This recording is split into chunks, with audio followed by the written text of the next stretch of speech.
नमस्कार मित्रों, खेल और खिलाड़ियों की आवाज़ खेलपथ में आपका हार्दिक स्वागत है। दोस्तों, इस समय हमारे देश में खेलों में खराब सिस्टम को दुरुस्त करने को लेकर कुछ मामले सामने आए हैं। इन मामलों में भ्रष्टाचार, दुराचार तक के मामले शामिल हैं। दोस्तों, हमारे देश में खेलों का सिस्टम इस तरह खराब हो चुका है कि पीड़ित व्यक्ति आखिर किससे मदद ले, इस पर भी संशय के बादल मंडराते देखे जा रहे हैं। देखा जाए तो पिछले कुछ महीनों में हमारे देश में कई खिलाड़ी बेटियों ने खेल संगठन पदाधिकारियों, प्रशिक्षकों और खेल तंत्र से जुड़े अधिकारियों के खिलाफ यौन शोषण के मामले उठाए हैं। इन मामलों की जांच हो रही है, लेकिन जांच हो भी रही है या नहीं, इस पर भी संदेह है। दरअसल जो लोग, या यूं कहें कि जिन लोगों पर व्यभिचार, भ्रष्टाचार, फरेब के मामले दर्ज हैं, वह बाहुबली हैं।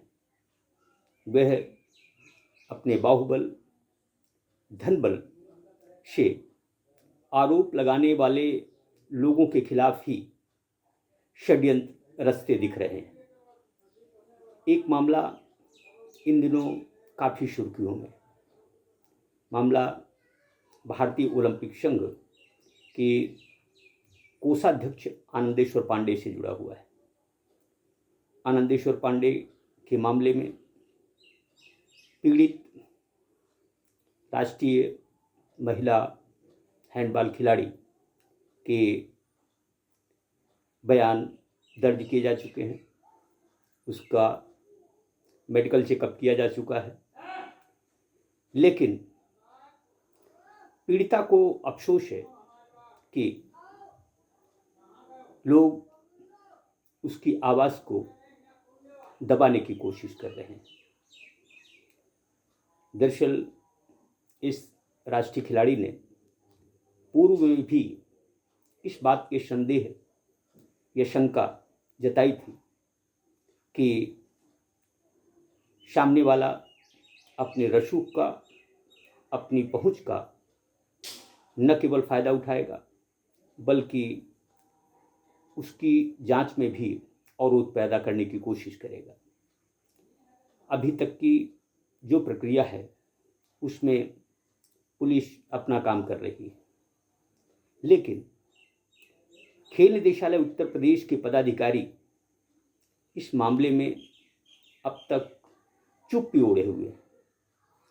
यद्यपि 29 अगस्त को खेल निदेशक आरपी सिंह ने केडी सिंह बाबू स्टेडियम से आनंदेश्वर पांडे को बाहर जाने के आदेश दिए थे, लेकिन वह कुछ सामान अपना हटाकर फिर से चुप हो गए।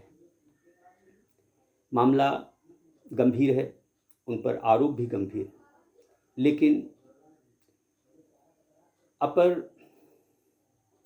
मुख्य खेल सचिव हो या खेल मंत्री गिरीश चंद्र यादव, इन लोगों ने इस मामले में अभी तक कोई वक्तव्य जारी नहीं किया है।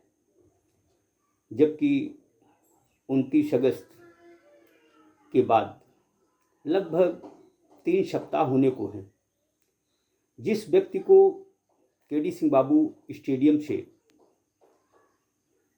अपना बोरिया बिस्तर बांध लेने के आदेश हुए थे, वह अभी भी वहीं जमा हुआ है। आखिर इस व्यक्ति को केडी सिंह बाबू स्टेडियम में पनाह देने की वजह क्या है, यह भी जांच का विषय है। दरअसल पीड़िता को बहुत से लोगों ने आश्वस्त किया था कि वह उसकी मदद करेंगे, लेकिन मदद को कोई सामने नहीं आ रहा। जो भी हो, मुझे उन लोगों पर भी अफसोस है जिन पर भारतीय ओलंपिक संघ के कोषाध्यक्ष आनंदेश्वर पांडे ने मीडिया के सामने आरोप लगाए हैं। उनके आरोप में नरेंद्र ध्रुव बत्रा और ललित बनोत के नाम शामिल थे। आश्चर्य इस बात का कि आनंदेश्वर पांडे चीख चीख कर अपने विरोधियों के नाम का खुलासा कर रहे हैं, लेकिन वे लोग चुप्पी ओढ़े हुए हैं। चुप्पी क्यों ओढ़े हुए हैं? क्या इस पीड़ित बेटी को इंसाफ मिल पाएगा? यह सोच का विषय है। जो भी हो, यदि इसी तरह से सब कुछ चलता रहा तो सच मानिए कि खिलाड़ी बेटियां न केवल खिलनहारों के हाथों दुख तकलीफ पाती रहेंगी, बल्कि कभी भी उनके खिलाफ आवाज़ उठाने की भी कोशिश नहीं करेंगी। एक तरफ उत्तर प्रदेश के खेल प्रमुख तरह तरह की घोषणाएं कर रहे हैं, तो दूसरी तरफ जो सबसे गंभीर मामला है, उस मामले पर वह एक शब्द भी कहना मुनासिब नहीं समझ रहे हैं। क्यों नहीं समझ रहे हैं, ये तो वही जाने, लेकिन खेल प्रेमी ये जानना चाहते हैं कि इस चुप्पी का राज क्या है। जय हिंद, जय भारत।